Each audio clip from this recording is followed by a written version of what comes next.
Hey everybody, it's Lisa. I'm sorry I'm not able to present with my group today with surgery yesterday, but I'm going to go ahead and give you the recorded version.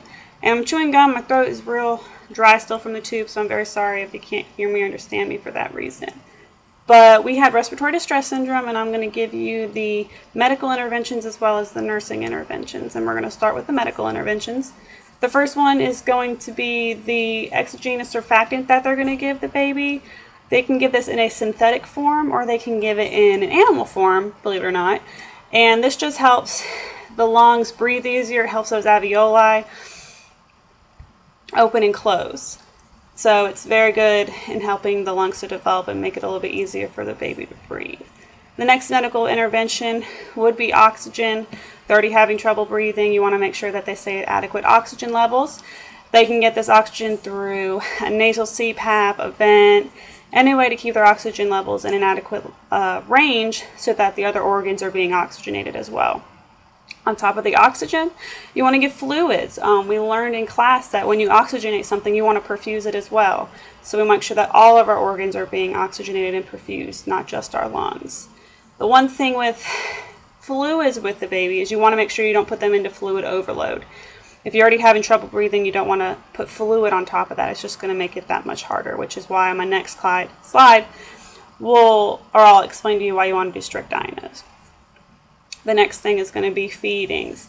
You can do the parenteral feedings, you can do the enteral feedings. The thing with the enteral is if you have a vent, having the vent and the tube probably is going to be tough and probably isn't the best idea. So they could give it the parenteral route through the IV if they have the vent. Now if they have the CPAP, probably still would be different because it's going to be there. So I guess it just depends on the situation and how bad the respiratory distress syndrome is. But you want to make sure that the baby is being nourished, that the baby is getting these nutrients because they're premature most likely, and you want to make sure that they're developing. You want to make sure that they're growing, especially in that pre-mature state.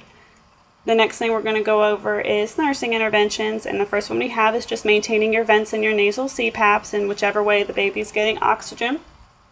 There can cause barotrauma with the vents, and that's just damage to the lungs. So you want to monitor for decreased breath sounds, and you can have subcutaneous emphysema with that, which is why you want to make sure your assessments are nice, and especially with focused on your lungs, but make sure you do your assessments and notify the MD of anything that is abnormal. Your next nursing intervention is going to be monitor your vital signs, temp, blood pressure, heart rate, especially your respirations in O2. That falls into our next one, which would be the continuous pulse ox. You want to make sure that your baby is being perfused, and you want to make sure that it's staying at adequate levels. And if anything is out of the norm, you want to make sure you notify the MD of that. Our next one is going to be giving your fluid and nutrients. We said earlier that you want to oxygenate and you want to perfuse, make sure that the organs are getting what they need, especially the lungs, the nutrients so that the baby can develop.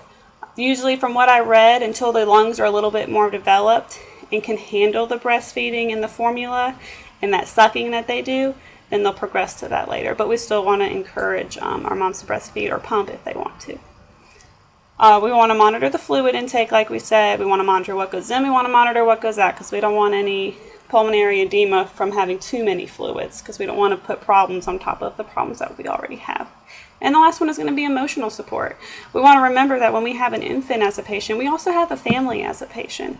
And, I've experienced this working with NICU moms on my unit that they need the emotional support just as much as the baby does. And you want to make sure that you're honest with them. If they have questions and you don't know them, be honest with them. Say, I'm sorry, I just don't know the answer. But try and find out for them or direct them to their MD for these questions. And just provide emotional support through social work and the community if there's any community resources. Thanks, you guys. I'll leave it to the rest of my group. Have a great day, and I'll see you next week. Thanks.